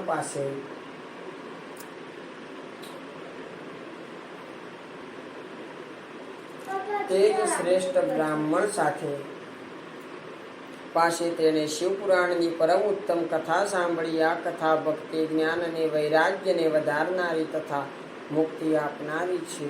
એ પરમ ઉત્તમ કથાનું શ્રવણ કરીને તે બ્રાહ્મણ પત્ની ચંચુલા અત્યંત કૃતાર્થ થઈ ગઈ. તેનું ચિત્ત શીઘ્ર જ શુદ્ધ થઈ ગયું. પછી ભગવાન શિવના અનુગ્રહથી તેના હૃદયમાં શિવના સગુણ રૂપનું ચિંતન થવા લાગ્યું. આ રીતે એણે ભગવાન શિવમાં નિરંતર રાચનારી ઉત્તમ બુદ્ધિ મેળવીને શિવનું સચ્ચિદાનંદમય સ્વરૂપનું વારંવાર ચિંતન આરંભ કર્યું. સમય જતો ભક્તિ જ્ઞાન અને વૈરાગ્ય યુક્ત થયેલી ચંચુલાએ કોઈ પણ પ્રકારના કષ્ટ વિના શરીરનો ત્યાગ કર્યો.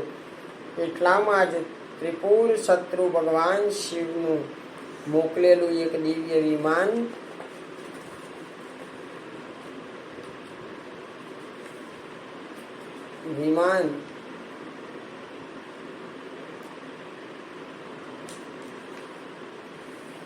ઝડપી ગતિથી ત્યાં પહોંચ્યું. એ વિમાનમાં શિવના અનેક ગણો બેઠેલા હતા. આ વિમાન જાત જાતના શોભા સાધનોથી શણગારેલું હતું.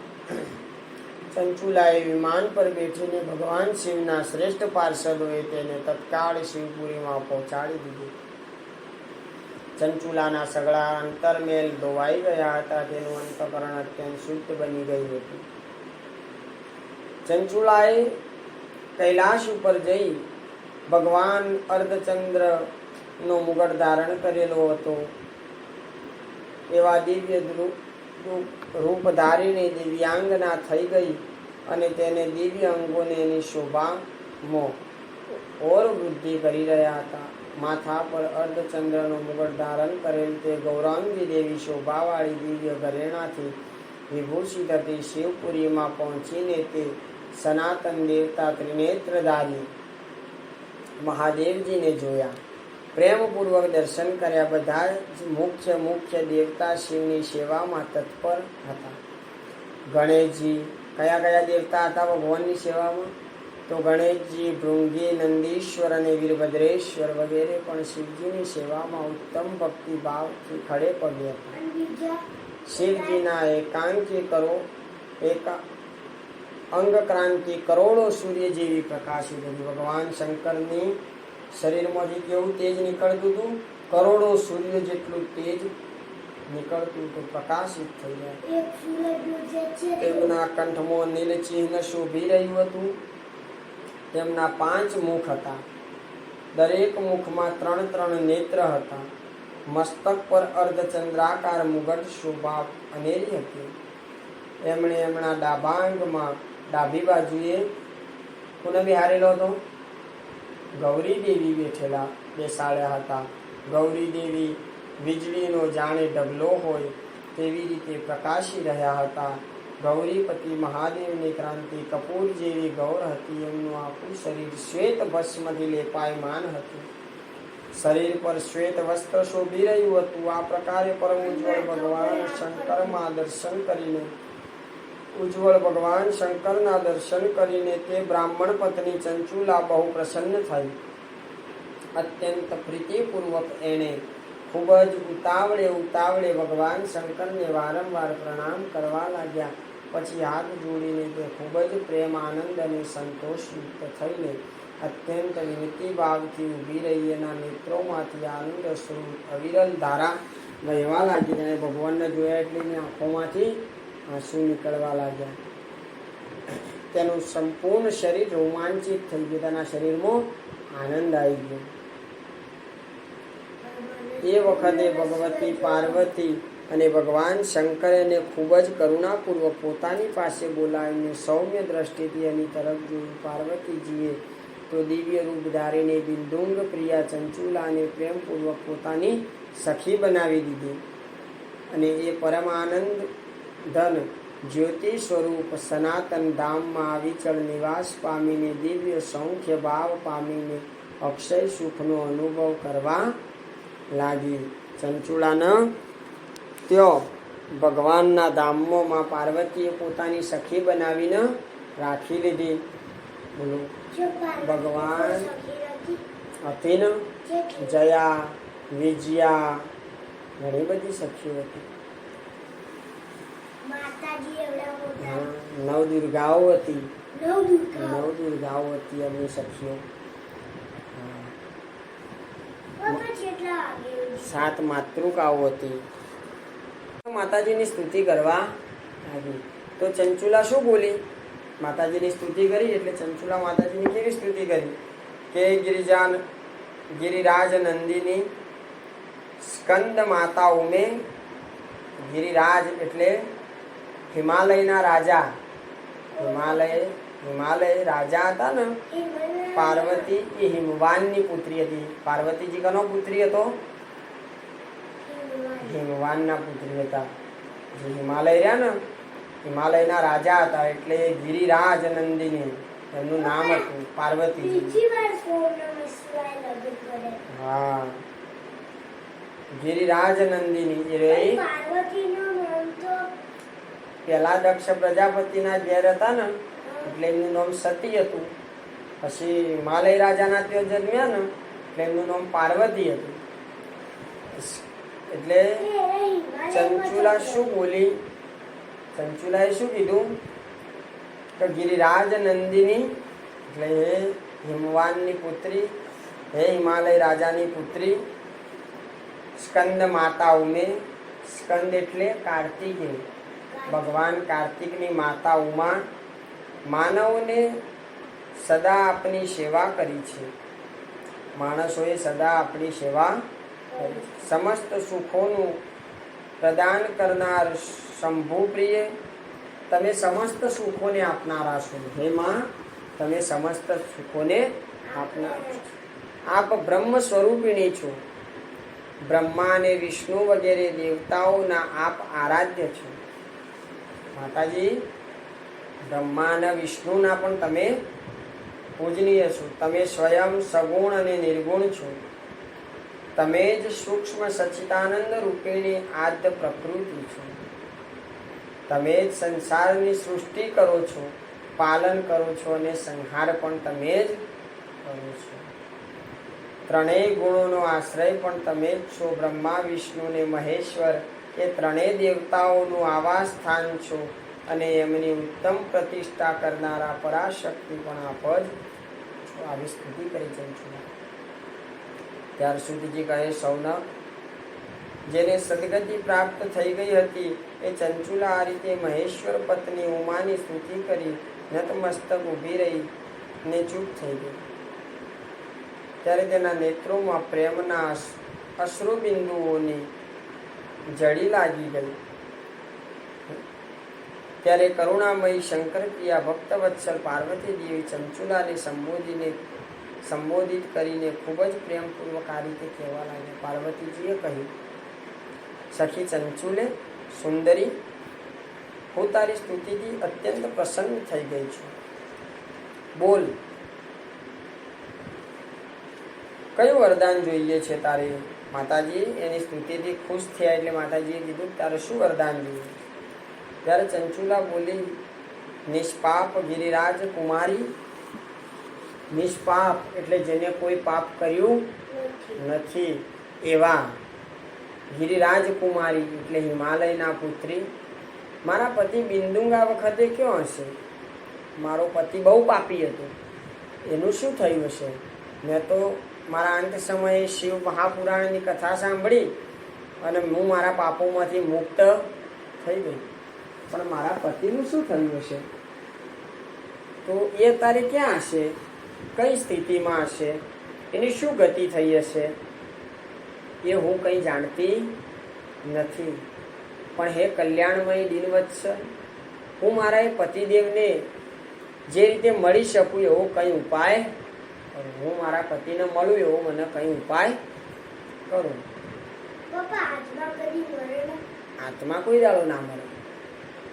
ત્યારે મહેશ્વરી મહાદેવી, મારા પતિ એક શુદ્ર જાતિની વેશ્યા તરફ આસક્ત હતા.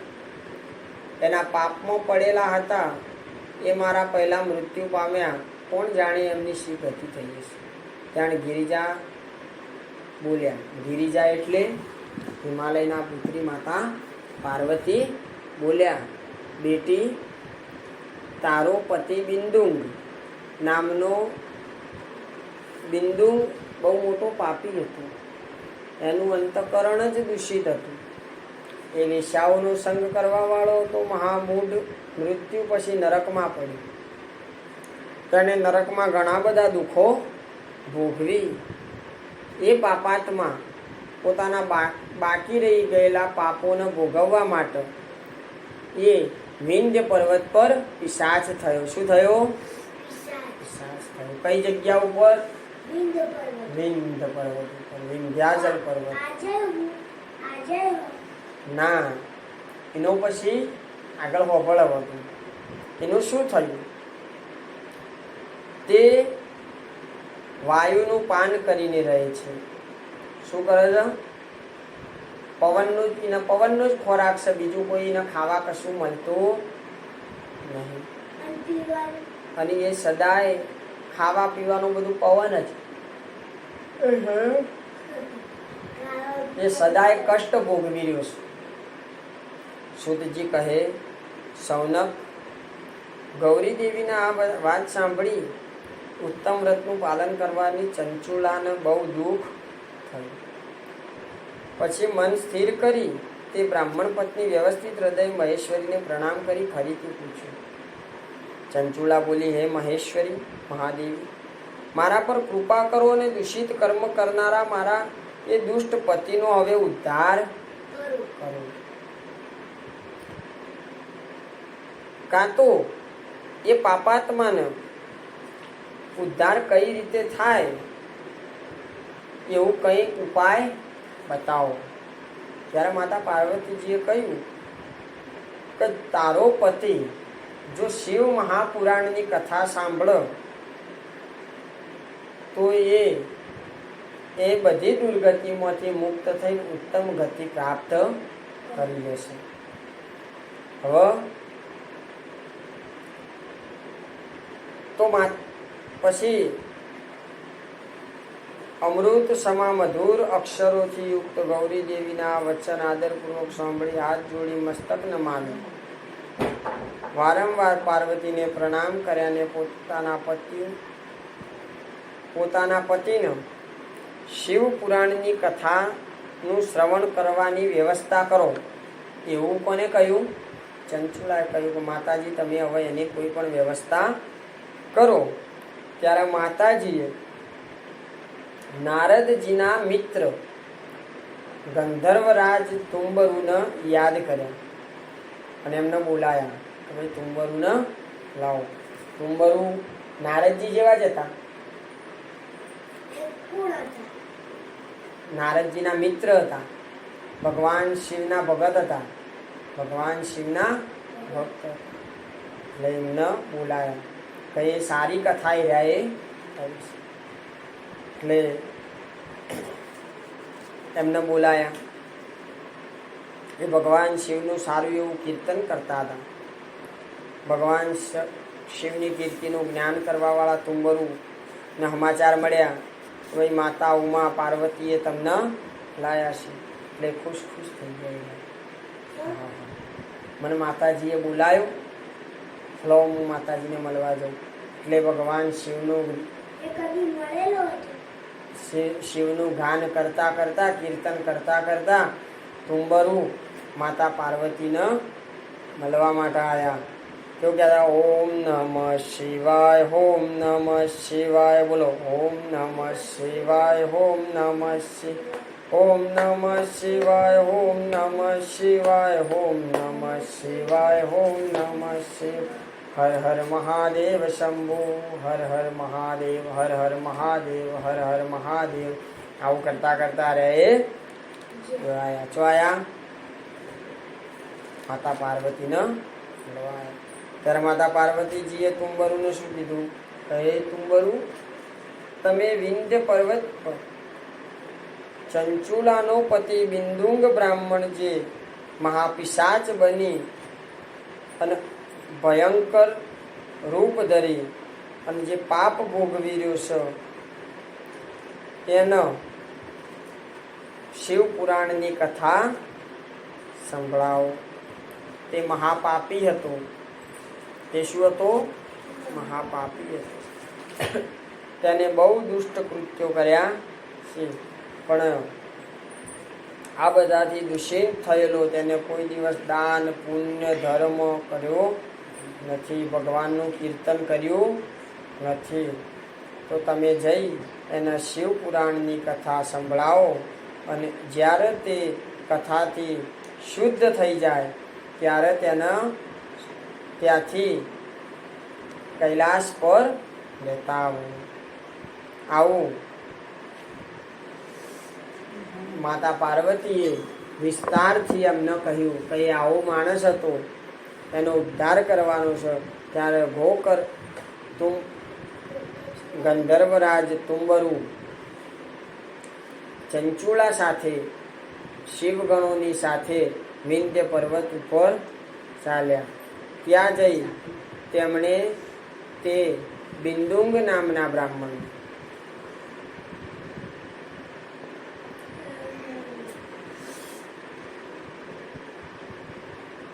ત્યારે સુતજી બોલ્યા કે આવા જ્યારે એમના હે સૌનક, ત્યારે મહેશ્વરી ઉમા આ પ્રકારે આદેશ આપ્યો. ત્યારે ગંધર્વરાજ કુંબરુ ખૂબ ખુશ થઈ ગયા. ખુશ થઈ અને ચંચુલા અને શિવગણો સાથે તે વિંધ્યાચલ પર્વત પર ગયા. ત્યાં પેલો પિશાચ હતો. ત્યાં જઈ તેણે પિશાચને જોયો. એનું શરીર વિશાળ હતું, મુખનો દાઢીનો ભાગ બહુ મોટો હતો. ઘડીકમાં હસતો, ઘડીકમાં રડે, ઘડીકમાં ઉછળકૂદ કરી લેતો. એની આકૃતિ ખૂબ વિકરાળ હતી. ભગવાન શિવની ઉત્તમ કીર્તિનું જ્ઞાન કરનાર મહાબલી તુંબરુએ તેને અત્યંત ભયંકર પિશાચને પાસોથી જકડી બાંધી લીધો. ત્યાર પછી તુંબરુએ શિવપુરાણની કથા વાંચવાનો નિશ્ચય કરીને મહોત્સવયુક્ત સ્થાન અને મંડપ વગેરેની રચના કરી. એટલામાં જ સંપૂર્ણ લોકમાં ખૂબ ઝડપથી એવો પ્રચાર થઈ ગયો કે દેવી પાર્વતીજીની આજ્ઞાથી પિશાચના ઉદ્ધાર કરવાના હેતુથી શિવપુરાણની ઉત્તમ કથાનું શ્રવણ કરવા માટે તુંબરુ વિંધ્ય પર્વત પર ગયા છે. તેથી તો આ કથા સાંભળવાના લોભે કરીને ઘણા બધા દેવર્ષિ પણ તરત જ ત્યાં પહોંચી ગયા. જેને ખબર પડી કે ભાઈ વિંધ્ય પર્વત પર માતા પાર્વતીજીએ તુંબરુજીને શિવપુરાણની કથા કરવા માટે મોકલ્યા છે, એટલે બધા ઋષિમુનિઓ દેવર્ષિઓ ત્યાં પહોંચી ગયા. આદરપૂર્વક શિવપુરાણ સાંભળવા માટે આવેલા શ્રોતાજનોનો તે પર્વત પર ખાસો બહુ મોટો અદ્ભુત કલ્યાણકારી સમાજ એકત્ર થઈ ગયો. કથા સાંભળવા માટે ઘણા બધા લોકો આવી ગયા. પછી તુંબરુએ પિશાચને પાસોથી બાંધીને આસન પર બેસાડ્યો અને હાથમાં વીણા લઈને ગૌરીપતિની કથાનું જ્ઞાન શરૂ કર્યું. પ્રથમ અર્થાત વિંધ્યેશ્વર સંહિતાથી માંડીને 7મી વાયુ સંહિતા સુધી મહાત્મય સહિત શિવપુરાણની કથાનું તેમણે સ્પષ્ટ વર્ણન કર્યું. કેટલી સંહિતાઓ શિવપુરાણમાં? 7 સંહિતાઓ. પહેલી સંહિતા વિંધ્યેશ્વર અને છેલ્લી વાયુ સંહિતા. આ બધી સંહિતાઓનું તેમને વર્ણન કર્યું. 7 સંહિતાઓ સહિત શિવપુરાણનું આદરપૂર્વક શ્રવણ કરી જે બધા શ્રોતા પૂર્ણ કૃતાર્થ થઈ ગયા. તે પરમ પુણ્યમય શિવપુરાણ સાંભળીને પેલા પિશાચે પોતાના બધા જ પાપો ધોઈ નાખ્યા અને પિશાચિક શરીરનો ત્યાગ કરી દીધો. પછી તો તરત જ એનું રૂપ દિવ્ય બની ગયું. અંગ ક્રાંતિ ગૌરવર્ણની થઈ ગઈ. શરીર પર શ્વેત વસ્ત્ર તથા સર્વ પ્રકારના પુરુષોચિત આભૂષણ એના અંગોને શોભા આપવા લાગ્યા. તે દ્વિનેત્રધારી ચંદ્રશેખર રૂપ લઈ થઈ ગયું. આ રીતે દિવ્ય દેહધારી થઈને શ્રીમાન બિંદુંગ પોતાનું પ્રાણ વલ્લભા ચંચુલાની સાથે સ્વયં પણ પાર્વતી વલ્લભ શિવજીના ગુણગાન કરવા માંડ્યો. એની સ્ત્રીને આ રીતે દિવ્ય રૂપથી સુશોભિત થઈ જોઈને પેલા બધા દેવર્ષિ બહુ મોટા આશ્ચર્યમાં ગરકાવ થઈ ગયા. એમનું ચિત્ત પરમાનંદથી પરિપૂર્ણ થઈ ગયું. ભગવાન મહેશ્વર તે અદ્ભુત ચરિત્ર સાંભળી તે બધા શ્રોતા પરમ કૃતાર્થ થઈ પ્રેમપૂર્વક શિવજીનું યશોગાન કરતા કરતા પોતપોતાના ધામે રવાના થઈ ગયા. દિવ્ય રૂપધારી શ્રીમાન બિંદુંગ સુંદર વિમાન પર પોતાની પ્રિયતમાની પાસે બેસીને સુખપૂર્વક આકાશમાં સ્થિત થઈ શોભી રહ્યો હતો. ત્યાર પછી મહેશ્વરના સુંદર અને મનોહર ગુણોનું જ્ઞાન કરતા કરતા પોતાની પ્રિયતમા ચંચુલાને તુંબરુ સાથે બિંદુંગ બ્રાહ્મણ તરત જ શિવધામમાં પહોંચી ગયો. ત્યાં ભગવાન મહેશ્વર અને પાર્વતી દેવીએ પ્રસન્નતાપૂર્વક બિંદુંગનો સત્કાર કર્યો અને પોતાનો પાર્ષદ બનાવી લીધો.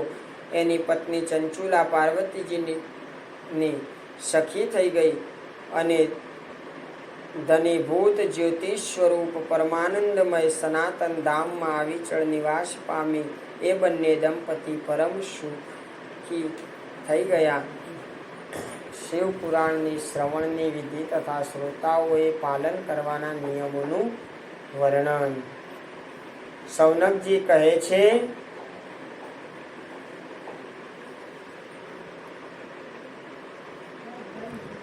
શિવ પુરાણના શ્રવણની વિધિ તથા શ્રોતાઓએ પાલન કરવાના નિયમોનું વર્ણન. જોબળ શિવ પુરાણ કેવી રીતે હોબળવી, એની વિધિ અને કયા નિયમોનું પાલન કરવું પડે હોબળવા વાળાએ.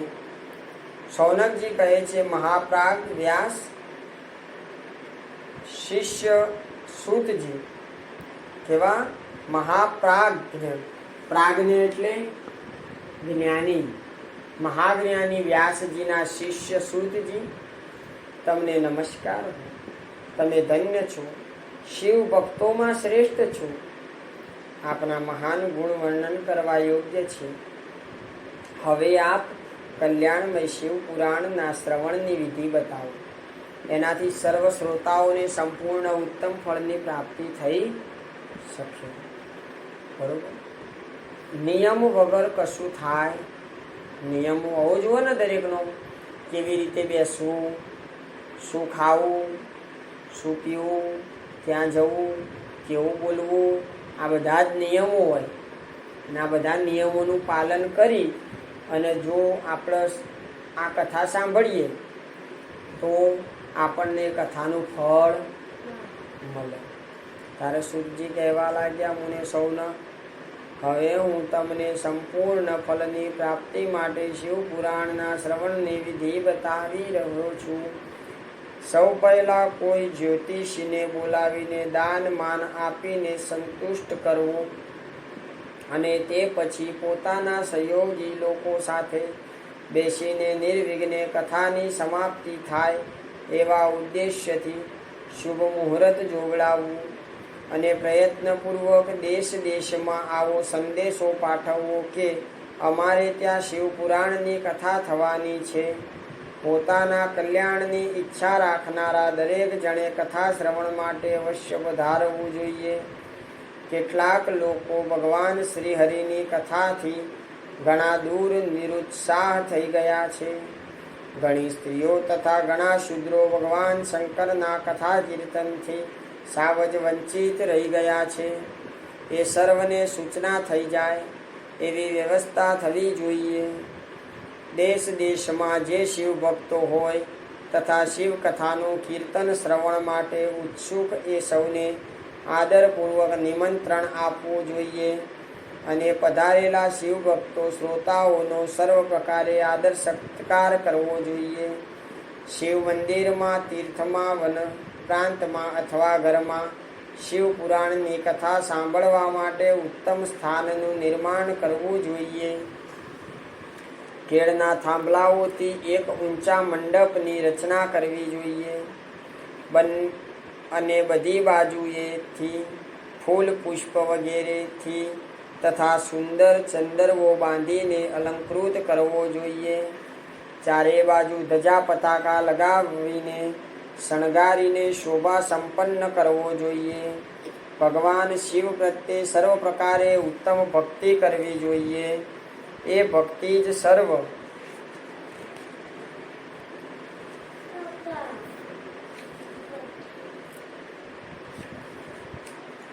પ્રકારના આનંદનું વિધાન કરનારી છે. પરમાત્મા ભગવાન શંકર માટે દિવ્ય આસન બનાવવું જોઈએ અને કથાવાચક માટે પણ આવું એક દિવ્ય આસન બનાવવું જોઈએ જે કથાવાચકને આરામદાયક હોય. મુને નિયમપૂર્વક, અનુષ્ઠાનપૂર્વક તથા શ્રવણ કરનાર શ્રોતાઓ માટે પણ યથાયોગ્ય સુંદર સ્થાનની વ્યવસ્થા કરવી જોઈએ. અન્ય લોકો માટે પણ સાધારણ સ્થાન રાખવા જોઈએ. જે વિદ્વાન વક્તા કે જેના મુખમાંથી નીકળેલી વાણી દેહધારીઓ માટે કામધેનુ સમાન ઈચ્છિત ફળ આપનારી છે, તેવા વક્તા પ્રત્યે ક્યારેય તુચ્છ બુદ્ધિ ન કરવી જોઈએ. સંસારમાં જન્મ અને ગુણોને લઈને ગુણોને કારણે ઘણા ગુરુ મળી રહેતા હોય છે, પરંતુ એમાં પણ પુરાણોનો જ્ઞાતા વિદ્વાન જ પરમ ગુરુ મનાય છે. પુરાણ વેદતા પવિત્ર, દક્ષ, શાંત, ઈર્ષા રહિત, સાધુ અને દયાળુ સ્વભાવનો હોવો જોઈએ. આવો પ્રવચન કુશળ વિદ્વાન આ પુણ્યમયી કથા કહે. સૂર્યોદયથી માંડીને 3.5 પ્રહર સુધી ઉત્તમ બુદ્ધિવાળા વિદ્વાન પુરુષે શિવપુરાણની કથા સારી રીતે વાંચવી જોઈએ. મધ્યાહન કાળમાં 2 ઘડી સુધી કથાને વિરામ આપવો જોઈએ, જેથી કથા કીર્તનમાંથી અવકાશ મેળવી લોકો કુદરતી હાજતો પૂરી કરી શકે. કથાના પ્રારંભ પૂર્વ 1 દિવસ પહેલો જ વ્રત ધારણ કરવા માટે વક્તાએ ક્ષૌર કર્મ દાઢી વાળ કરાવી લેવા જોઈએ. જે દિવસોમાં કથા ચાલતી હોય તે દિવસોમાં પ્રયત્નપૂર્વક સંસારના બધા જ નિત્યકર્મ સંક્ષેપમાં કરી લેવા જોઈએ. વક્તાની સાથે બીજો પણ એક વિદ્વાન સહાયક હોવો જોઈએ. તે વિદ્વાન સહાયક પણ લોકોના સર્વ પ્રકારના સંશયોની નિવૃત્તિ કરવામાં સમર્થ હોવો જોઈએ, તથા લોકોમાં સમજાવી શકવામાં કુશળ હોવો જોઈએ. કથામાં કોઈ પણ પ્રકારના આવતા વિઘ્નો ટાળવા માટે ગણેશજીનું પૂજન પણ કરવું જોઈએ. કથાના સ્વામી ભગવાન શિવજી તથા વિશેષત શિવપુરાણ પુસ્તકની પણ ભક્તિભાવપૂર્વક પૂજા કરવી જોઈએ. ત્યાર પછી જ ઉત્તમ બુદ્ધિવાળા શ્રોતા તન મનથી શુદ્ધ થઈને તથા પ્રસન્ન ચિત્તે શિવપુરાણની કથા સાંભળો. જો વક્તા અને શ્રોતા અનેક પ્રકારના કર્મોમાં ભટકી રહ્યા હોય, કામ વગેરે 6 વિકારોથી ગ્રસ્ત હોય, સ્ત્રીઓમાં આસક્તિ રાખતા હોય અને પાખંડપૂર્ણ મોટી મોટી વાતો કરતા હોય, તે ક્યારેય પુણ્યભાગી બની શકતા નથી. જે લોકો લૌકિક ચિંતા તથા ધન, ઘર અને પુત્ર વગેરેની ચિંતાને છોડીને કથામાં મન લગાડીને રહે છે, એવા શુદ્ધ બુદ્ધિ પુરુષોને ઉત્તમ ફળની પ્રાપ્તિ થાય છે. જે શ્રોતા શ્રદ્ધા અને ભક્તિથી યુક્ત થઈને બીજા કર્મોમાં ધ્યાનને જવા દેતા નથી અને મૌન રાખીને પવિત્ર તથા ઉદ્વેગ રહિત બને છે, તે જ પુણ્યના ભાગી બને છે. સુતજી બોલ્યા, સૌનક, હવે શિવપુરાણની કથા શ્રવણનું વ્રત લેનાર પુરુષો માટે જે નિયમો છે તે ભક્તિભાવપૂર્વક સાંભળો. નિયમપૂર્વક આ શ્રેષ્ઠ કથાનું શ્રવણ કરવાથી નિર્વિઘ્ને ઉત્તમ ફળની પ્રાપ્તિ થાય છે. જે લોકોએ દીક્ષા લીધી નથી એમનો કથા શ્રવણમાં અધિકાર નથી. તેથી મુને કથા શ્રવણની ઈચ્છાવાળાએ પહેલાં વક્તા પાસેથી દીક્ષા ગ્રહણ કરવી જોઈએ. જે લોકો નિયમપૂર્વક કથા સાંભળતા હોય તેમણે બ્રહ્મચર્યનું પાલન કરવું જોઈએ, ભૂમિ શયન કરવું જોઈએ, પતરાળામાં ભોજન લેવું જોઈએ, રોજ કથા સમાપ્તિ પછી જ અન્ય ગ્રહણ કરવું જોઈએ. જો શરીર શક્તિ સંપન્ન હોય તો તે પુરાણની સમાપ્તિ સુધી ઉપવાસ કરીને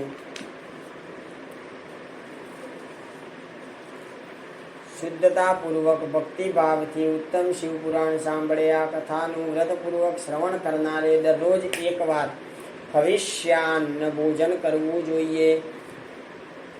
જે રીતે કથા શ્રવણનો નિયમ શુભપૂર્વક જળવાઈ શકે એવું જ કરવું જોઈએ. ગરિષ્ઠ અન્ન, પકવાન, દાળ, બળી ગયેલું અન્ન, શેમ, પાપડી, વાલોળ, મસૂર, ભાવદૂષિત તથા વાસી અન્ન ખાઈને કથાવ્રતી પુરુષે ક્યારેય કથા શ્રવણ કરવું નહીં. જેણે કથા શ્રવણનું વ્રત લીધું હોય તેણે ડુંગળી, લસણ, હિંગ, ગાજર, માદક વસ્તુ તથા આમિષ કહી શકાય તેવી વસ્તુઓનો ત્યાગ કરવો. કથાનું વ્રત લેનારે કામ, ક્રોધ વગેરે 6 વિકારો, બ્રાહ્મણોની નિંદા તથા પતિવ્રતા તથા સાધુ સંતોની નિંદાનો પરિત્યાગ કરવો જોઈએ. કથાવ્રતી પુરુષે હંમેશા સત્ય, શૌચ, દયા, મૌન, સરળતા, વિનય તથા હાર્દિક ઉદારતા અને સદગુણોને સદા અપનાવી લેવા. શ્રોતા સકામ હોય કે નિષ્કામ હોય તે નિયમપૂર્વક કથા શ્રવણ તો કરે જ. સકામ પુરુષ પોતાની ઈચ્છિત કામનાને પ્રાપ્ત કરે અને નિષ્કામ પુરુષ મોક્ષને ઉપલબ્ધ થઈ જાય છે. દરિદ્ર, ક્ષયરોગી, પાપી, ભાગ્યહીન તથા સંતાન રહિત પુરુષ પણ આ ઉત્તમ કથાનું શ્રવણ કરે. કાકવંધા વગેરે જે 7 પ્રકારની દુષ્ટ સ્ત્રીઓ છે તેમણે તથા જેને ગર્ભપાત થતો હોય તેણે શિવપુરાણની ઉત્તમ કથા સાંભળવી જ જોઈએ. હે મુને, સ્ત્રી હોય કે પુરુષ, બધાએ યત્નપૂર્વક વિધિ વિધાનથી શિવપુરાણની આ ઉત્તમ કથા સાંભળવી જ જોઈએ. હે મહર્ષે, આ પ્રમાણે શિવપુરાણની કથાનો પાઠ અને શ્રવણ સંબંધી યજ્ઞ ઉત્સવની પૂર્ણ આહુતિ થાય ત્યારે શ્રોતાઓએ ભક્તિ અને પ્રયત્નપૂર્વક ભગવાન શિવજીની પૂજાની જેમ જ પુસ્તક પુરાણની પણ પૂજા કરવી જોઈએ. ત્યાર પછી વિધિપૂર્વક વ્યક્તાનું પણ પૂજન કરવું આવશ્યક છે. શિવપુરાણના પુસ્તકને આચ્છાદિત કરવા માટે નવીન અને સુંદર પોથી ઢાંકણ કરવું અને એને બાંધવા માટે દ્રઢ અને દિવ્ય દોરી બાંધવી. પછી એનું વિધિવત પૂજન કરવું. હે મુનિ શ્રેષ્ઠ, આ રીતે મહાન ઉત્સવની સાથે પુસ્તક અને વ્યક્તાની વિધિવત પૂજા કરી વ્યક્તાની સાથે સહાયમાં બેઠેલા સહાયક પંડિતને પણ એ જ પ્રમાણે ધન વગેરે દ્વારા લગાર ઓછો પણ સત્કાર કરવો. ત્યાં આવેલા બ્રાહ્મણોને અન્ન, ધન વગેરે દાન કરવું. સાથે જ ગીત અને વાદ અને નૃત્ય દ્વારા મહા ઉત્સવનું આયોજન કરવું. હે મુને, જો શ્રોતા વિરક્ત સાધુ મહાત્મા હોય તો તેમને માટે કથા સમાપ્તિને દિવસે વિશેષ રૂપે ગીતાપાઠ કરાવવો. એવું શ્રી રામચંદ્રજીએ ભગવાન શિવજીએ કહ્યું હતું. શું કહ્યું હતું? કે જે સાધુ વિરક્ત હોય, જોગી હોય, સંસારી ના હોય અને શિવ પુરાણ વાંચ તો છેલ્લે ગીતાજીનો પાઠ કરાવીશ. જો શ્રોતા ગૃહસ્થ સંસારી હોય તો બુદ્ધિમાનને એ શ્રવણ કર્મની શાંતિ માટે શુદ્ધ હવિષ્ય દ્વારા હોમ કરવો જોઈએ.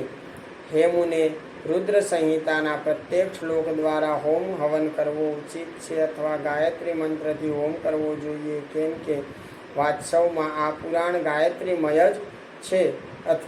શિવ પંચાક્ષર નમઃ શિવાય મૂળ મંત્રથી હવન કરવો ઉચિત છે. હોમ હવન કરવાની શક્તિ ન હોય તો વિદ્વાન પુરુષ યથાશક્તિ હવનીય ભવિષ્યનું બ્રાહ્મણને દાન કરે. ઓછા વત્તા ન્યૂનાતિરિક્તારૂપ દોષની શાંતિ માટે ભક્તિપૂર્વક સહસ્ત્ર નામનો પાઠ અને શ્રવણ કરે. આનાથી સર્વ કોઈ સફળ થાય છે. આમાં કોઈ સંશય નથી, કેમ કે 3 લોકમાં આનાથી વધારે કોઈ વસ્તુ જ નથી. કથા શ્રવણ સંબંધી વ્રતની પૂર્ણતાની સિદ્ધિ અર્થે 11 બ્રાહ્મણને મધુ મિશ્રિત ખીરનું ભોજન કરાવવું અને એમને દક્ષિણા આપવી. હે મુને, જો શક્તિ હોય તો 3 તોલા સોનાનું એક સુંદર સિંહાસન બનાવડાવવું અને એના ઉપર ઉત્તમ અક્ષરોમાં લખાવેલી શિવપુરાણની પોથીનું વિધિપૂર્વક સ્થાપન કરવું. તે પછી પુરુષ એની આહવાન વગેરે વિધિથી ઉપચારો સહિત પૂજા કરીને દક્ષિણા ચડાવે. ત્યાર પછી જીતેન્દ્રિય આચાર્યનું વસ્ત્ર, આભૂષણ અને ગંધ વગેરેથી પૂજન કરીને દક્ષિણા સહિત તે પુસ્તક તેમને સમર્પિત કરી દે. ઉત્તમ બુદ્ધિવાળા શ્રોતા આ પ્રકારે ભગવાન શિવજીના સંતોષ માટે પુસ્તકનું દાન કરે તો સૌનકજી આ પુરાણના આવા દાન પ્રભાવથી ભગવાન શિવજીનો અનુગ્રહ પ્રાપ્ત કરીને પુરુષ ભવબંધનથી મુક્ત થઈ જાય છે. આ રીતે વિધિ વિધાનનું પાલન કરવાથી શ્રી સંપન્ન શિવપુરાણ સંપૂર્ણ ફળ આપનારું તથા ભોગ અને મોક્ષ આપનારું બની જાય છે.